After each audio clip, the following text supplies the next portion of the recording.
especialista del tema energético en general y concretamente el área de petróleo, José Toro Harding.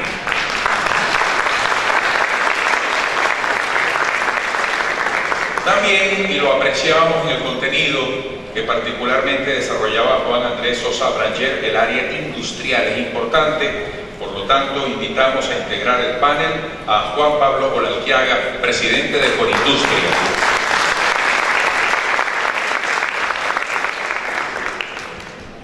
El área turística.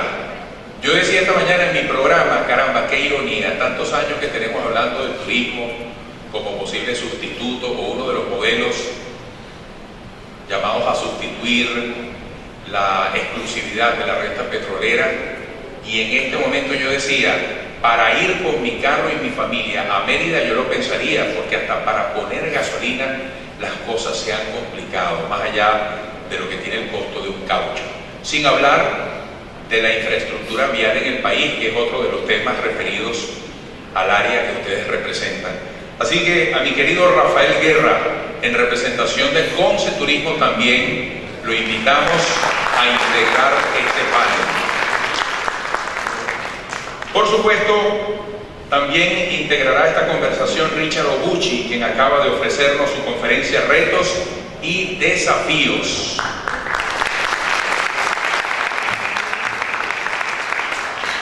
Y completamos el panel con Juan Andrés Sosa Branger, presidente de la Cámara Venezolana de la Construcción.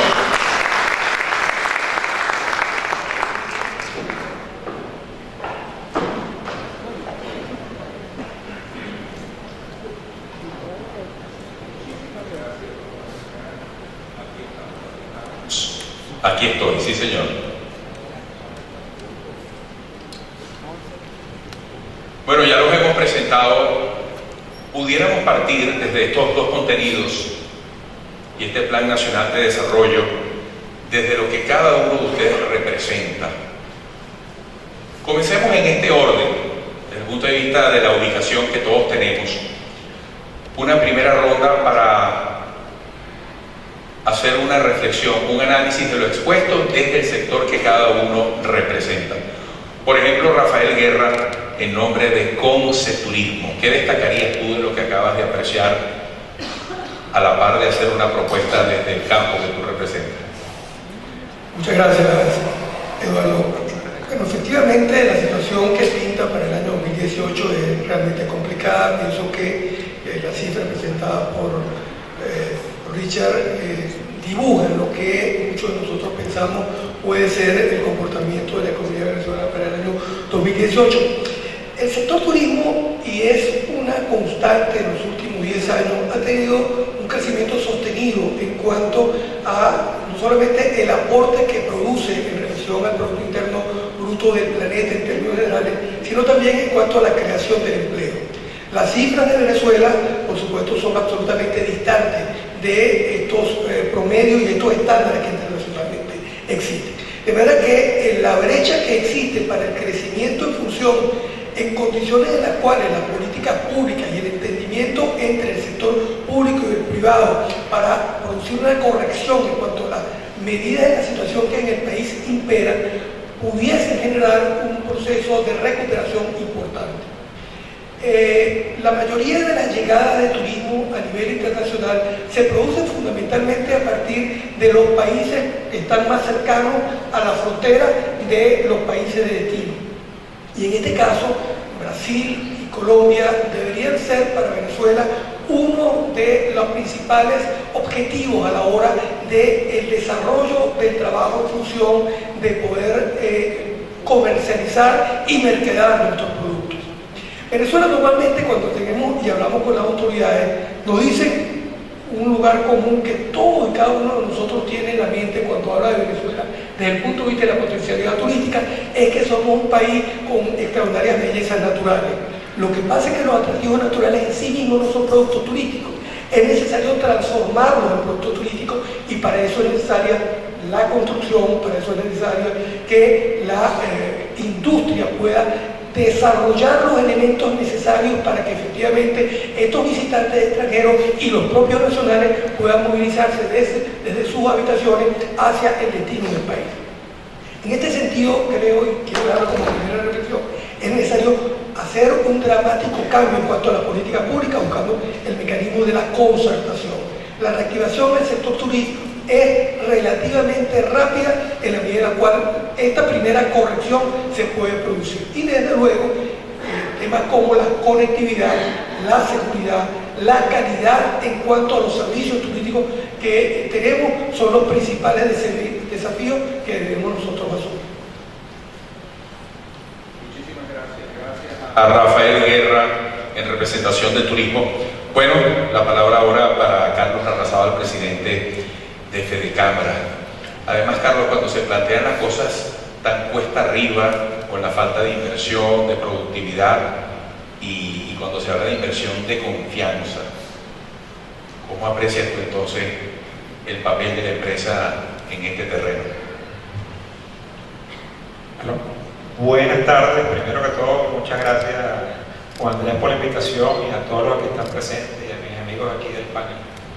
Bueno, yo creo que no hay que explicar mucho para llegar a la conclusión de que estamos en la peor crisis económica que ha vivido Venezuela en su historia contemporánea. Ninguno, quizás los que estamos en este salón, pensamos hasta hace pocos meses ni siquiera que podamos tener un dólar a la altura que está llegando hoy, y quizás cuando proyectemos para el año que viene cualquier cálculo que hagamos sea complicado, sea difícil de creer. Pero realmente ante esa grave situación, la pregunta que uno se hace es ¿qué podemos hacer? Más allá de lamentarnos de que tengamos un modelo económico y tengamos un país totalmente colapsado. En eso yo creo que el sector privado, y es lo que quisiera enfatizar ahorita, como hemos visto aquí en el sector de la construcción, se ha dedicado a hacer propuestas concretas, propuestas profesionales, para someterlas a la consideración del país. Dentro del ámbito de Fedecámara y sus 15 sectores, algunos más que otros, tenemos estudios muy profundos, que son aportes significativos. Tenemos los estudios que Juan Pablo podrá explicar de la ruta, en todo el posicionamiento industrial, unos estudios que no vienen desde ahorita, vienen desde hace ya como 6 años atrás trabajándose. Vemos en los estudios profundos que está haciendo ahorita la Cámara de Construcción. También tenemos las propuestas que tenemos en el sector turismo.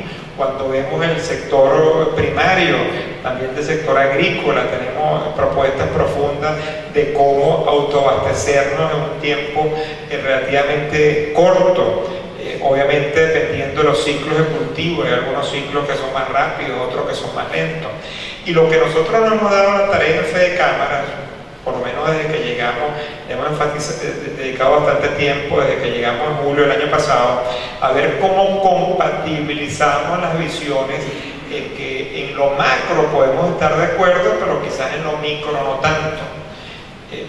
Y eso es importante. Quizás hacemos una encuesta acá y todos podemos estar de acuerdo en la profundidad del problema, todos podemos estar de acuerdo en que hay que cambiar el modelo económico, pero todos estamos de acuerdo, como diría algún piloto, a 30.000 pies de altura. Pero cuando empezamos a aterrizar esas propuestas, no necesariamente estamos todos de acuerdo. Y ya en Venezuela hemos cometido, entre los muchos errores que hemos cometido en el pasado, como sector privado, hemos puesto, como se dice coloquialmente, la torta, y grande, en 2 oportunidades. En el segundo gobierno de Carlos Andrés Pérez, cuando se trató de modernizar la economía, el sector privado no se puso de acuerdo en cuál era el modelo, si se apoyaba o no se apoyaba, y eso originó mucho ruido. En el segundo gobierno Caldera, cuando llegó Teodoro Pecó, Freddy Rojas y otros a tratar de modernizar también la economía, el sector privado tampoco se puso de acuerdo, y algunos querían proteccionismo, otros querían libertad total, etc. Yo creo que ese error no lo podemos cometer de nuevo. Por eso nosotros nos hemos tratado de la tarea partiendo quizás del estudio que tiene unas propuestas macro más estructuradas, que es el que tiene con la industria, y hemos tenido múltiples reuniones tratando de alinear esas propuestas macro para que después, si estamos de acuerdo en lo macro, cada sector pueda profundizar en su política particular. Yo creo que esa es una tarea que se nos viene por delante y una tarea que no se puede dejar para mañana. Tú no puedes, y yo creo que eso es una cosa que hay que reconocer en lo que hemos visto hoy aquí en el sector de la construcción, que estamos desde el sector privado no esperando a que cambie el gobierno para empezar a pensar qué hay que hacer. Estamos desde ahorita haciendo propuestas, y Dios quiera que el gobierno que esté de turno nos las escuche, porque todavía hay un sector privado sumamente comprometido del país, hay un sector privado que apuesta al futuro, hay un sector privado que no se amilana, y ante la tormenta perfecta que estamos viviendo ahorita, no dejamos de apostar al futuro y no dejamos de trabajar por Venezuela. Muchísimas gracias a Carlos Larrazábal. Me impresiona el control mental de los dos primeros participantes, cada uno cumpliendo con exactitud 5 minutos. Un aplauso por eso. Lo lograrán los siguientes ponentes, que es parte del reto. Bueno, Pepe, caramba, qué panorama. Dice por ahí que en la crisis está la oportunidad. Carlos Larrazábal habla de un sector privado comprometido, que sigue apostando. Yo diría que tiene mucho que perder y que tiene una historia de siembra en el país, tiene mucho que defender. Ahora, fíjate que en el tema petrolero, Oguchi hasta habló de los taladros, de cómo está el estado de las plantas petroleras, las refinerías, la inversión. ¿Qué captaste tú? ¿Qué es para ti lo clave en los distintos mensajes que has escuchado hoy? Bueno, buenas tardes. Gracias por la invitación. Gracias a todos ustedes por estar aquí, pasando esta tarde un poco deprimente, ¿verdad? Porque estamos analizando cosas tan dramáticas que realmente es deprimente. Voy a empezar con una aseveración también un poco deprimente. PDVSA ha pasado a ser la empresa que más oportunidades y más riqueza aportó al país, a ser hoy en día la empresa que más pobreza está aportando al país. ¿Me explico? Quizás nada genera más pobreza en este momento en Venezuela y en general en cualquier parte del mundo que la inflación. Resulta que el déficit en el flujo de caja es tan desmesurado que simplemente para que PDVSA pueda seguir operando necesita aportes financieros por parte del Banco Central de Venezuela, que son gigantescos.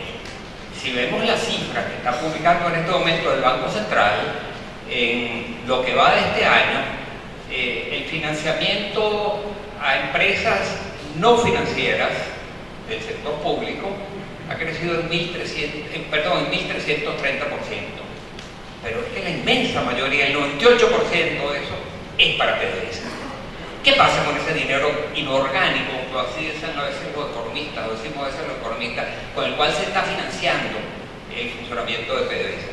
Bueno, lo recibe PDVSA a través del pago del impuesto sobre la renta, la regalía, los dividendos, sus propios gastos de inversiones. Ese dinero se incorpora a la masa monetaria, se incorpora al M2. Es casi todo un dinero, casi como este que están creando ahora, todo un dinero digital, porque se hace vía depósitos en cuenta corriente, vía depósitos en las cuentas de la empresa, etc. Ese dinero, sin embargo, genera demanda en el país. Está generando una inmensa demanda porque es inmensa la cantidad de dinero que se está emitiendo, que está emitiendo, creando el Banco Central para estos fines. El problema es que no hay bienes que comprar en el país. Hay una profunda escasez de alimentos, hay una profunda escasez de casi cualquier bien en Venezuela. Y por supuesto, lo único que logra esa masa de dinero es generar inflación. Por eso ocupamos el triste lugar de ser el país del mundo que tiene más inflación. Ahora, ese dinero, después que trata de comprar bienes en el país, como no lo consigue, se desvía hacia la compra de lo único que sí consigue, que es dólares en el mercado paralelo. Y por lo tanto, genera un crecimiento desmesurado también de los dólares en ese mercado paralelo, lo cual a su vez retroalimenta la inflación, porque los importadores de alimentos o los importadores de bienes o de insumos de cualquier tipo que no están recibiendo dólares del gobierno tienen que adquirirlo en ese mercado paralelo y su costo es tan alto que lo tienen que trasladar a los precios. Y eso es lo que está generando esta inflación brutal que estamos sufriendo en Venezuela. Ya hoy en día cumplimos con los parámetros que nos pueden, los criterios que nos pueden calificar, que ya hemos entrado en el ámbito de la hiperinflación. Hay tres criterios fundamentales que utilizan para definir qué es hiperinflación. El primero de ellas era un doctor Kagan por allá hacia los años 1925-1930, que decía que había hiperinflación cuando la inflación superaba el 50% mensual. Bueno, ese parámetro pareciera que ya lo estamos cumpliendo. El segundo criterio era de la profesora Carmen Reinhardt, en unos estudios publicados a través del Banco Interamericano de Desarrollo, donde decía que la inflación, hiperinflación había en las economías modernas cuando se superaba el 500% de inflación al año. Con ese criterio también cumplimos. Y el tercer criterio es el de los contadores, que dicen que hay hiperinflación cuando durante más de 3 años seguidos la inflación supera el 100% al año. Con ese criterio también cumplimos. De manera que oficialmente ya estamos en la hiperinflación. ¿Y cómo vamos a hacer para salir de esto? Bueno, tenemos que olvidarnos de que el petróleo es lo que nos va a sacar de esto, al menos si pensamos que la vía es aumentar el precio del petróleo. Lo que necesitamos es inmensas inversiones en petróleo para poder volver a recuperar lo que fuimos alguna vez en inversiones muy grandes, y la ventaja es que cuando el precio sube, el que se beneficia es el Estado. Si el Estado invierte mal esos recursos, el país le hace más bien daño al país. Pero cuando es inversión privada, hay una inmensa tiene un efecto multiplicador muy grande. Eso es a lo que tenemos que ir, a aumentar las inversiones, para pensar simplemente en qué podría aumentarse la producción petrolera de Venezuela. Una sola planta mejoradora de crudo puede costar hoy en día $25.000 millones. Habría que invertir en por lo menos 4 de ellas, ya por ahí estamos hablando de $100.000 millones. Habría que invertir, tal como tú mencionaste, en volver a actualizar tecnológicamente PDVSA, prácticamente reconstruir las refinerías. Hoy leo la triste noticia de que el complejo refinador de Paraguaná, que incluye las refinerías de Amuá y Cardón, las dos que en su momento era el complejo refinador más grande del mundo, llegó a serlo, está operando apenas el 13% de su capacidad. Porque no se han hecho las inversiones de mantenimiento, porque se ha descuidado al sector petrolero. Si queremos volver a ser un país petrolero, necesitamos las inversiones. Pero una cosa está clara, el sueño de la nacionalización lo mataron. Son tan grandes las inversiones que se requieren para reactivar la industria petrolera que no están no tiene el Estado ninguna posibilidad de aportar esos recursos. Y si lo tuviera, quizás debería dedicarlos a la salud, a la educación, a la seguridad, a las cosas fundamentales de un Estado. De manera que vamos a tener que recurrir, si queremos volver a tener un país petrolero, ni soñar ni siquiera con el que fuimos. Si lo que pensáramos en llegar, de haberse cumplido las inversiones previstas en la apertura petrolera, hoy deberíamos estar produciendo más de 5 millones de barriles diarios. Si quisiéramos alcanzar esa cifra, tendríamos que invertir 300 o 400 mil millones de dólares. De manera que estamos realmente ante una disyuntiva. Necesitamos reactivar la industria petrolera, ya no lo puede hacer el Estado, tendrá que hacerse con inversión privada, y el efecto multiplicador de esa inversión privada será muy alto y sobre todo se notará muy marcadamente en el sector que hoy nos invita a conversar aquí, en el sector construcción, pero también en el sector industria. El impacto será muy grande. De manera que podemos ver esta situación tal como tú dijiste al principio: crisis representa oportunidad. Yo creo que con una hiperinflación marcada como la que tenemos, que no es una hiperinflación cualquiera, porque además está dentro de un ambiente de profunda escasez, necesariamente la sociedad va a reaccionar y necesariamente vendrá un cambio. Y una vez que eso ocurra, vendrán las oportunidades. Y creo que habrá muchas oportunidades. Gracias, José Toro Hardy. El aplauso para ti también. Siempre es importante saber esa gran palanca que es el sector industrial, en qué condiciones y con qué requerimientos afronta una realidad como esta. Juan Pablo Blanquiaga. Además, que tu sector particularmente siempre está debatiendo estas cosas y tiene su encuesta y está perfilando la perspectiva.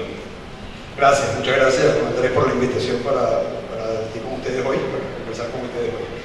Fíjate, los países pasan por ciclos y lo importante es aprender de los errores que se han cometido para no volverlos a cometer en el futuro.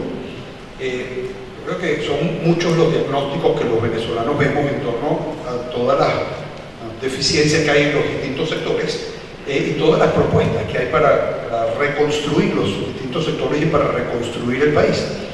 Y cuando yo veo esas propuestas, cuando yo veo a Richard haciendo su presentación, cuando veo a Juan Andrés haciendo su presentación, la pregunta que viene a mi mente, la reflexión que viene a mi mente es, bueno, ¿por qué Richard no es el ministro de Finanzas? ¿Por qué Juan Andrés no es el ministro de Construcción? ¿Verdad? ¿O por qué Ricardo no es el ministro de Turismo? Y yo creo que ahí radica el problema, ¿verdad? Cuando uno le entrega el país a los políticos, y vamos a ver quiénes son los gobernantes de Venezuela, cuáles son las experticias que tienen y cuáles son las experticias que han tenido en otros gobiernos para conducir el país. Bueno, ahí está la respuesta. ¿Cuál es la experticia que tiene el presidente Maduro para conducir el país? Y a él es el que le estamos pidiendo que haga las reformas, ¿verdad? ¿Cuáles son las experticias que tiene el ministro Farías para poder manejar el tema de comercio exterior? Bueno, nos conseguimos personas que no tienen idea de lo que están hablando, pero que tampoco tienen idea de lo que están hablando muchos de los parlamentarios que hoy en día tenemos en la oposición, en la Asamblea Nacional. La experiencia que nosotros hemos tenido cuando hemos pasado propuestas y hemos ido a la Asamblea Nacional es que también hay una cantidad importante de carencias. Entonces yo creo que el mensaje verdadero, el aprendizaje verdadero que tenemos que tener los venezolanos es que el talento tiene que formar parte de la política y el talento tiene que estar inserto en las autoridades, tiene que estar inserto en el gobierno. En la medida en que tengamos un presidente de Venezuela cuya experticia de haber sido chofer de autobús, ¿verdad? En la medida en que tengamos unos ministros que no han tenido ningún tipo de preparación para conducir el país, bueno, vamos a estar de este lado pasando propuestas, pero nunca vamos a tener los cambios necesarios, sostenibles en el tiempo para la reconstrucción del país. Cuando yo veo que producto de este proceso dramático, que todos hubiéramos querido evitar vivir, pero que el resultado es que tenemos una cantidad importante de jóvenes que han venido insertándose en la política. Yo lo que veo es que por delante lo que debemos tener es un país que se va a ir reconstruyendo porque el talento está empezando a formar parte de la política y progresivamente irá formando un país mucho mejor de lo que es hoy. Pero eso no quiere decir que los empresarios debamos estar mantenidos o debamos someternos al estigma de que no podemos involucrarnos en política, de que no podemos formar parte del debate político y de que debemos estar excluidos. Así que yo creo que el cambio verdadero que tenemos que hacer en Venezuela es el cambio de insertarnos, las personas más valiosas, por el panel, en la política, debatir y llegar a los puestos de gobierno de manera tal de poder causar un cambio real en la conducción del país. Gracias a Juan Pablo Olaiquiano. Bueno, Juan Andrés, se nos ha hablado recientemente de rupias, de yenes, ahora de criptomonedas. ¿Por qué me quiero dirigir a ello? Porque, fíjate, mi padre cuando estuvo en el colegio de ingenieros en el año 65, porque hablaba de la venezolanización de la ingeniería. Lo que es increíble es que en estos 18 años, todo lo que se había avanzado en materia de ingeniería, sobre todo hubo un gran esfuerzo del PDVSA, que creó empresas de ingeniería en consulta y fortaleció empresas de construcción, lo acabaron de racional. Pero yo estoy muy esperanzado de que verdaderamente las nuevas generaciones van a tener un reto que nosotros no tuvimos. ¿Cuál es ese reto? El de construir un nuevo país. Porque no es ni siquiera hablar de reconstrucción, es de construcción de un nuevo país. Y estamos nosotros, bueno, ya en torno de Cámara y todos los que estamos unidos, verdaderamente haciendo un esfuerzo, no individual, pero estamos haciendo un esfuerzo colectivo por tratar de diseñar ese mapa que nos pueda generar una ruta para una Venezuela próspera. Entonces, en eso todos estamos comprometidos. Creo que, bueno, dentro de FE Cámara se está haciendo un gran esfuerzo. Yo celebro pues, que hoy nos hayan acompañado todos.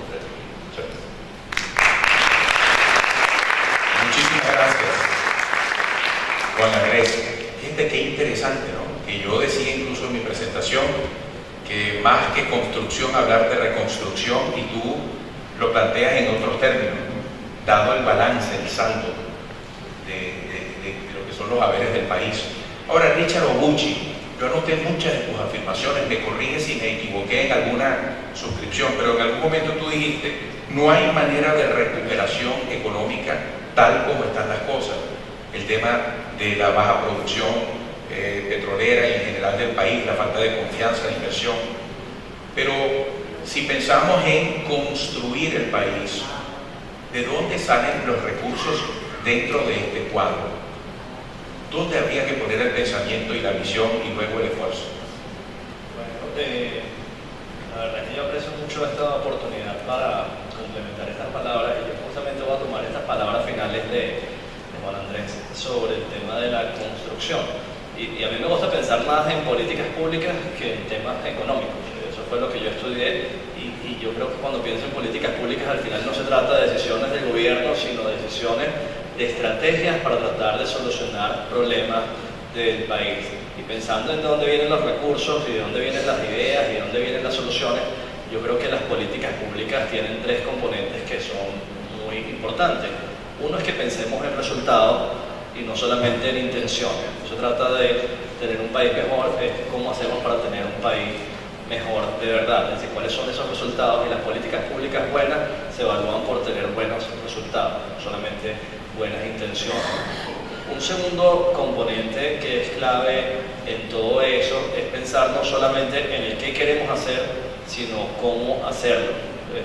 Cuáles son las estrategias, las alternativas, las opciones que permiten que haya un problema y sea superado, es decir, cuáles son las diferentes cosas. Y eso, por eso me gusta pensar más en términos de políticas públicas que en economía, porque algunas veces uno dice, bueno, es la eficiencia, o es el dinero, o es devaluar, o es algo de eso, y en realidad es más que eso. Es hablar, es conversar, es construir consensos y hacer otra serie de cosas. Y yo creo que un tercer punto clave de esos procesos tiene que ver con la deliberación, con la discusión, con estar o no estar de acuerdo, pero hacerlo públicamente y con base en las ideas. Y digo esos tres componentes en respuesta a tu pregunta, porque yo creo que justamente lo que estamos haciendo acá, lo que han hecho el trabajo de Fede Cámara, lo que han hecho de Cámara, lo que hizo con la industria, lo que se estaba proponiendo en la Cámara de la Construcción, cuando yo veo eso, es justamente ese proceso. Es decir, es una idea, no se trata de, sí, tenemos que reactivar el sector